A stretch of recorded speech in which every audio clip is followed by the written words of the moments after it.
Sitten ei muuta kuin se on nyt siellä ja astianpesukone tablet. Tässä ei kyllä mitään järkeä. Onneksi tää vaimo ei ole kotona. Se ei varmaan antaisi toteuttaa tätä mun produktiota niin ollenkaan edes. Saa nähdä, miten meidän käy. Poksahtaako luukku auki? Että tämmönen astianpesukoneessa tehtäväksi lihaksi niin vallan monikäyttöinen. Toki vähän kallista, kun nyt 130 €. Moro! Nyt ollaan sitten semmoiset jakson ääressä, että tässä ei sitten niin ole mitään järkeä. Enkä todellakaan niin kuin suosittele tätä edes kokeilemaan. Mutta insinööri haluaa aina välillä kaikkea kummallista kokeilla ja vähän tämmönen yllytyshullu kun on, niin mä ajattelin nyt kuulkaa tämmöisen japanilaisen wagyu-pihvin tempasta astianpesukoneessa. Kyllä, kuulette ihan oikein. Ja tää on nyt semmonen projekti, mulla tarkoitus testata. Tässä on tämmöstä niin kuin laavan vähän paksumpaa pussia. Ja mä vielä seivaan sen verran, että mä oon niin tehnyt 2 saumaa. Kun tää tekee tuplasauman normaalistikin, niin täällä on vielä 2 saumaa. Että niin ne ei ole ainakaan lävähdä tämä mun liha pyörimään sinne pesukoneeseen. Pesukone on myös sitten niin kuin jo kerran pesty tuossa tyhjänä sillä tavalla, että siellä nyt ei pitäisi olla mitään muita murusia pyörimässä, eikä nyt varmaan tällä pussin läpi muutenkaan tuu.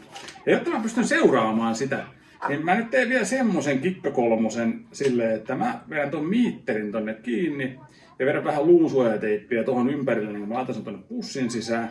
Ja sit mä ajattelin tossa sohvalla oleskellessa katsella, kun se mun liha paistuu siellä astianpesukoneessa.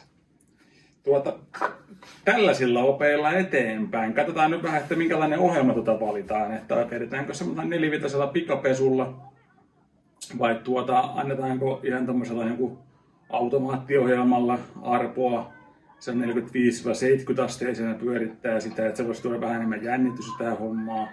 Että periaatteessa wagyu voi vetää hyvin vähän kypsemmäksi ja tämä rasva voi vähän siellä paremmin muhinoida siellä vähän lämpimämmässä ohjelmassa. Se voisi olla myös ihan mielenkiintoinen. Mutta joo, näillä eteenpäin lähdetään laittamaan konetta valmiiksi tuonne.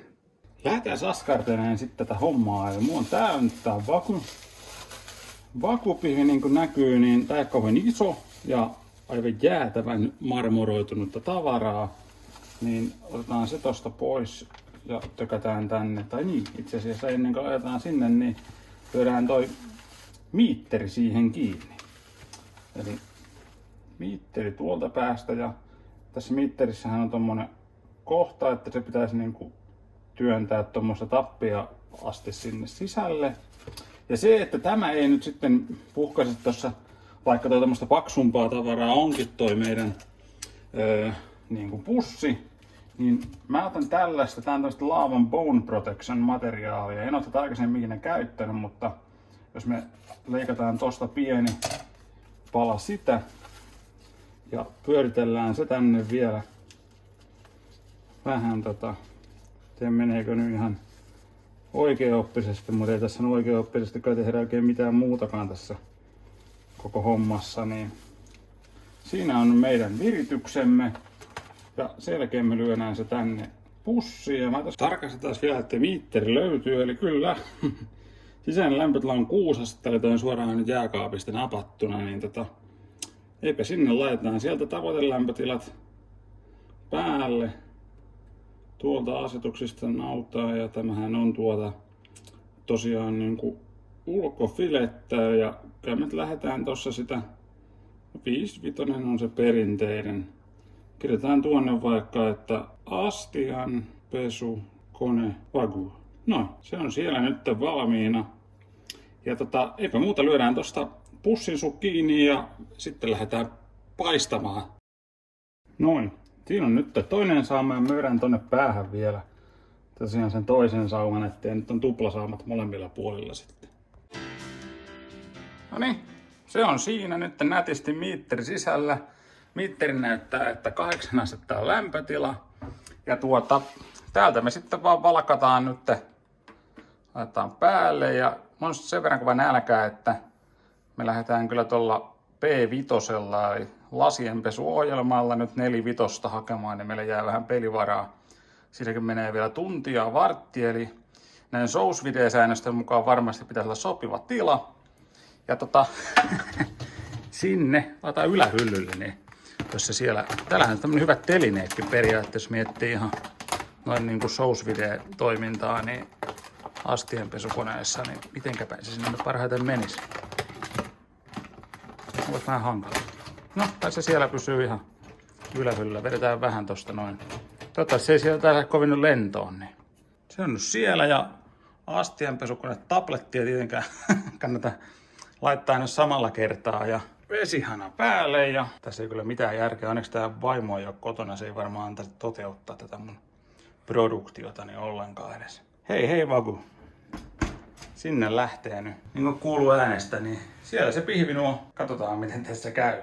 Seurataan mitteristä tilannetta, että jos alkaa kovin kolina kuulumaan, niin pitänee sitten keskeyttää ohjelmaa, että pussi meni rikki, mutta muuten luotamme tähän. Hei, ja sillä väliin kun mä käyn pesestä mun pihvini tuolla kypsäksi, niin laittakaa tää Pihvirikin kanava tilaukseen ja tykäkkää näistä videoista ja laittakaa myös kommentteja, jos tuntuu, että haluatte jotain käydä tänne kommentoimassa, niin olisin kovin kiitollinen. Olisi 5 minuuttia jäljellä, mutta saa nähdä mitä astianpesukoneelle käy. Ja takaisin taas löysi ton paistotilankin, eli siis sen astianpesukoneen lämpötilan näköjään se kadotti se jossain vaiheessa välissä, mutta kohti 5-5 tiukasti mennään. Voi olla, että painuu vähän pitkäksikin, mutta se ei haittaa, kun meillä on kuitenkin näin rasvasa liha, niin se antaa vähän anteeksi, vaikka se menisi vähän pidemmäksikin. Pomppaus kävi, kantaa 54 näyttää sisälämmöiksi. Nyt meillä on täällä astianpesukone tullut valmiiksi ja jännitys kohoaa. Millä on meidän pihvin käynyt, kuulkaa? No siellä se. Aika nätin näköinen. Kyllä ihan optimaalisen lämpötilaan. Nyt ei muuta kuin nopea pintajäähdytys ja pannulla kiinni. Ja lämpötila oli tavallaan, siis se oli aivan täydellinen. Ei muuta kuin vaan, jos teillä on 45 asteen ohjelma, niin tämän perusteella voisi ihan suositella.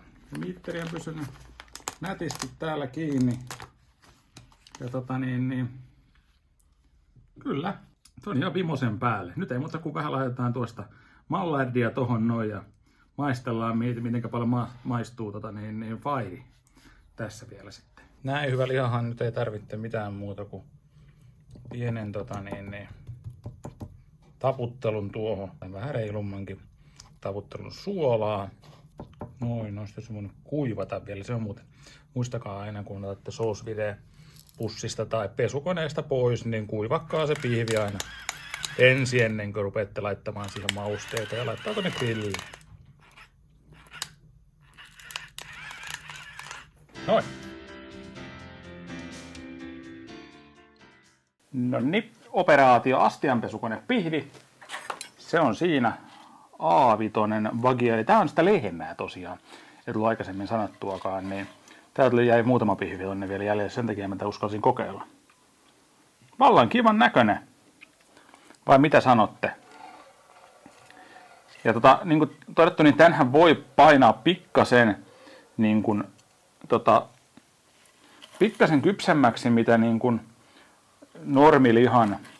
Kerta tässä on niin paljon rasvaa, niin se kyllä kestää joko syödä vähän raaempana tai sitten myös vähän kypsempänä. Että tämmöinen astianpesukoneessa tehtäväksi lihaksi niin vallan monikäyttöinen. Toki vähän kallista, kun nyt 130 € on tämä lehmä ja se on sitten se vähän parisataa on sitten se A5, että kannattaa kuitenkin tietysti katsoa, että se toimii se teidän astianpesukone ja ne pussit lähinnä pysyy kiinni. Aivan maagisen hyvää.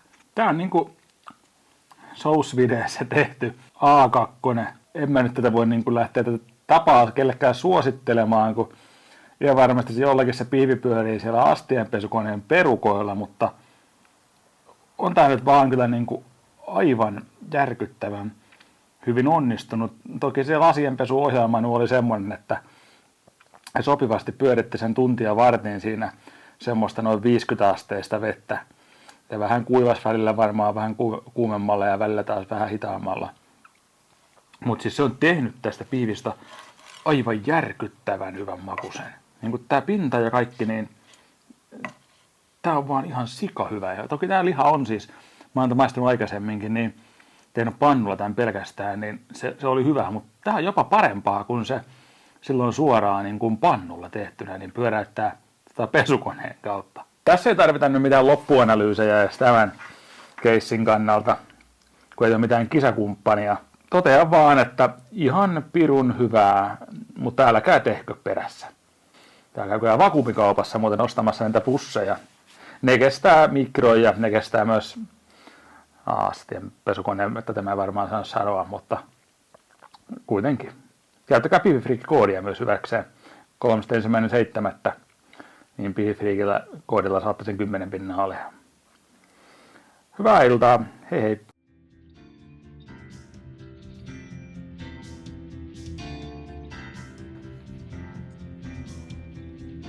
Mutta mietin sitä, että jos tämmöisen niin kuin halvan ja ruman vielä vähän rumentaa, eli laittaa sen niin kuin dry age pussiin vaikka noin 30-40 päiväksi, ja sen jälkeen vielä käärii sen taikinalla, eli tekisi sen beef wellingtonin, niin voisiko sitä saada sitten hyvä? Tää olisi nyt tämän kerran niin kuin idea. Tää on ehkä elämän jänni hetki alttarille astumisen jälkeen. Katsotaan tuosta. Aika kivasti se sieltä niin kuin leikkaantuu.